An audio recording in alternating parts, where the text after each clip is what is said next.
मोदी जी मान जाओ, हाथ जोड़ता हूं, पैर छूटता हूं। गोली से भुनवा दो, चाहे फांसी पर चढ़ा दो, चाहे जेल में डाल दो। गेहूं पैदा करे, कीमत सरकार लगावे। और धान में कितना पानी लगता है इसका कोई सर्वेक्षण है? क्यों नहीं करते? क्यों चल नहीं से इसको जेल में क्यों नहीं डाला जाता? ओ धर्म की हानि बढ़ई असुर अधम। भारतीय किसान यूनियन भानु ब्रज के विरक्त संत पूज्य रमेश बाबा ने जनवरी में सन 11 में तैयार किया था, इसलिए कि उनके दिमाग में और किसान नेता बेईमान हो चुके थे। भारतीय किसान भानु रमेश बाबा ने ब्रज भानु के नाम पर, राधा मैया के पिता के नाम पर बना के मुझे राष्ट्रीय अध्यक्ष बनाया था। 1 मार्च सन 11 को यहाँ के प्रयागराज की जन्मभूमि है पूजनीय रमेश बाबा और ब्रज के विरक्त संत हैं। उन्होंने 1 मार्च सन 11 को यहाँ इलाहाबाद से जंतर मंतर तक भेजा था। बात नहीं मानी तो 13 में भेजा था। कांग्रेस ने बात कतई नहीं मानी तो बाबा ने कहा था, कह दो कांग्रेस भगाओ, देश बचाओ, भाजपा लाओ। ये हमने कहा था। भाजपा आई, कांग्रेस भागी। तो ऐसे ही 19 में फिर मूल निवासी उत्तर प्रदेश के, इसलिए कांग्रेस भगाई उत्तर प्रदेश से बहुत दिन पहले। और बाबा आए योगी बाबा। योगी बाबा हैं संत, ईमानदार, निर्भीक, निडर। उनका काम जब देखा तो 22 में भी हमने उनको समर्थन दिया और बाबा फिर बन गए मुख्यमंत्री। लेकिन केंद्र सरकार से जिसको हम समर्थन दिया है, उससे हमारी ये मांग है कि स्वामीनाथन आयोग कांग्रेस ने लागू नहीं किया था तो कांग्रेस भगा दी।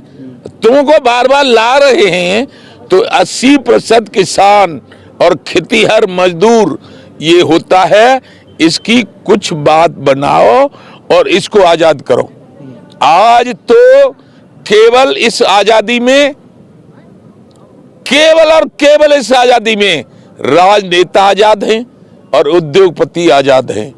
क्यों? कि मन में आवे तब तनख्वाह बढ़ा लो, मन में आवे तब अपनी सहूलियत बढ़ा लो राजनेता बैठ के, और उद्योगपति 1000 रुपया लगा के 1 लाख की बेच दे। और ये किसनटा गन्ना पैदा करे, कीमत सरकार लगावे, गेहूं पैदा करे, कीमत सरकार लगावे, धान पैदा करे, कीमत सरकार लगावे। एक उद्योगपति पानी की बोतल बनाता है, 20 रुपए में 1 बोतल बिकती है। और धान में कितना पानी लगता है इसका कोई सर्वेक्षण है? गेहूं में कितना पानी लगता है इसका कोई हिसाब किताब है? क्या मालूम उनको कैसे लागत आती है? इसलिए हमारी मांग है, किसान आयोग का गठन करो। किसान आयोग में केवल किसान रहेंगे, किसान आयोग का अध्यक्ष किसान होगा, किसान आयोग के सदस्य किसान होंगे। एक भी राजनेता किसान आयोग में नहीं शामिल किया जाए और वो कीमत लगाएंगे लागत मूल्य के अनुसार। लागत से 1.5 उसको सरकार को खरीदना पड़ेगा। तो अभी 3 किसान कानून, जो कृषि कानून बंद करवा से 3 कृषि कानून तो लेकर आ रहे थे, तो फिर उसको वापस करवा दिया। 3 कृषि कानून हमने लागू लेके आ रहे थे, वो तो उन्होंने उस डर के मारे, जो बेईमान संगठन थे उनके डर के मारे बंदे, हम नहीं उसमें थे कि 3 कानून वापस हों। हम तो केवल किसान आयोग की मांग को लेकर चिल्ला बॉर्डर पर थे, मतलब अकेले। आप समर्थन में थे उसके? किसके में? मतलब जो हम समर्थन में थे। केवल हम ये कह रहे थे, एक उसमें गलती थी कि खाद्यान्न की जो खाद्यान्न की भंडारण क्षमता थी, उस पर कोई न कोई कहीं न कहीं सिस्टम होना चाहिए था। नहीं तो पूरे भारत का खाद्यान्न अडानी खरीद लेता और फिर कहता कि मैं दूंगा इसको 500 रुपया कुंटल। तो ये बिकने देते,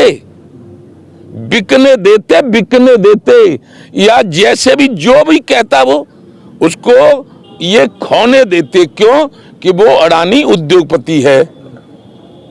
हमने इस पे देखा था फोन पे कि अडानी जी पे भारत की बैंकों के 29 खरब और 91 अरब और 65 करोड़ कर्ज है बैंकों का।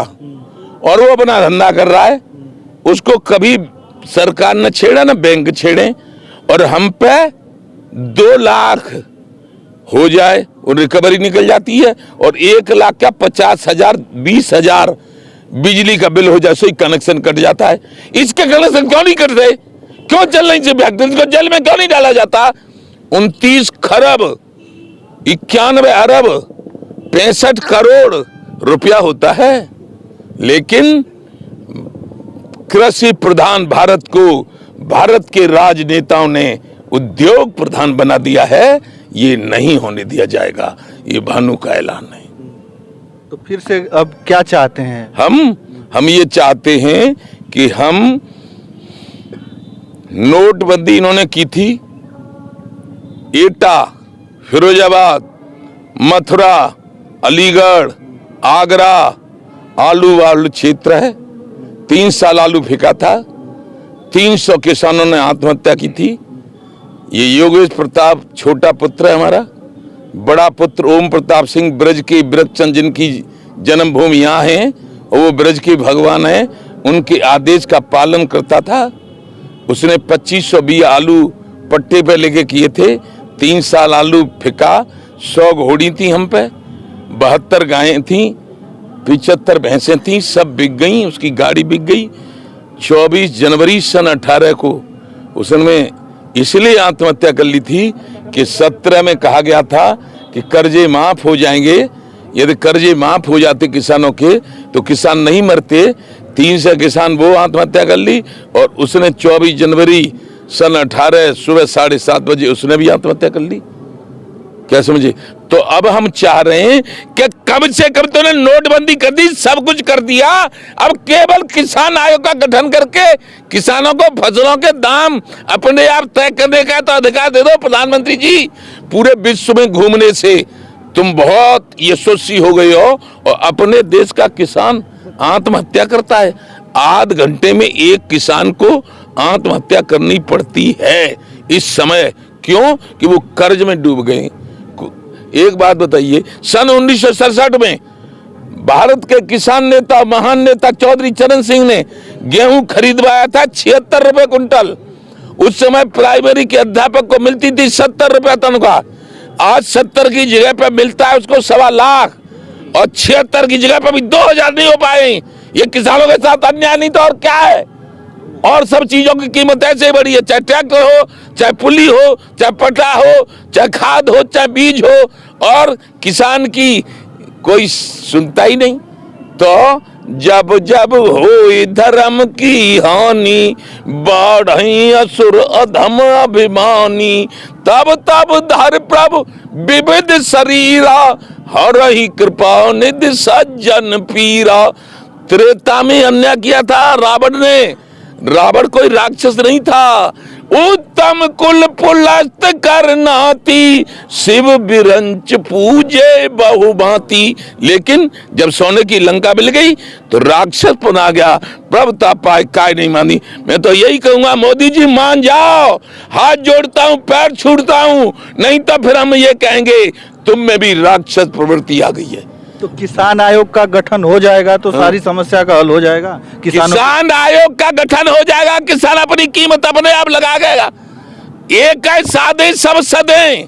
जब किसान पे पैसा होगा तो आज जिस मजदूर को हम 2.5 देते हैं, 250, उसको देंगे 2,500। वो समस्या पालिश करने वाले को देते हैं 10 रुपया, उसको देंगे 500। रिक्शा वाले को देते हैं 100 रुपया, उसको देंगे 1000। सारे मजदूर खुश, किसान खुश, 80% जनता खुश। समस्या का समाधान सबका एक है साधे सब सदे, सब सद जाएंगे, सब सही हो जाएंगे। चलिए, बहुत बहुत धन्यवाद। भारतीय किसान भानु का राष्ट्रीय अध्यक्ष ठाकुर भानु प्रताप सिंह ये सब कुछ बोल रहा है, और ऐसे बोल रहा है कि इसको यहाँ तक मन छोड़ो, इसको पूरे देश में, पूरे विश्व में पहुंचा दो, और भारत के यशस्वी प्रधानमंत्री माननीय नरेंद्र मोदी, अमित शाह तक पहुंचा दो। क्यों? कि अब भानु का पुत्र चला गया, तो भानु जैसे अर्जुन का अभिमन्यु चला गया था, वैसे ही भानु अब फुल फॉर्म में है। चाहे तो गोली से भुनवा दो, चाहे फांसी पर चढ़ा दो, चाहे जेल में डाल दो, लेकिन भानु की आवाज को कोई अब रोक नहीं सकता है। चलिए बहुत बहुत धन्यवाद। इस समय में प्रयागराज में था। तो चलिए बस इस वीडियो में इतना ही। अगली वीडियो के साथ हम जल्द उपस्थित होंगे। तब तक के लिए धन्यवाद। जय हिंद, जय भारत।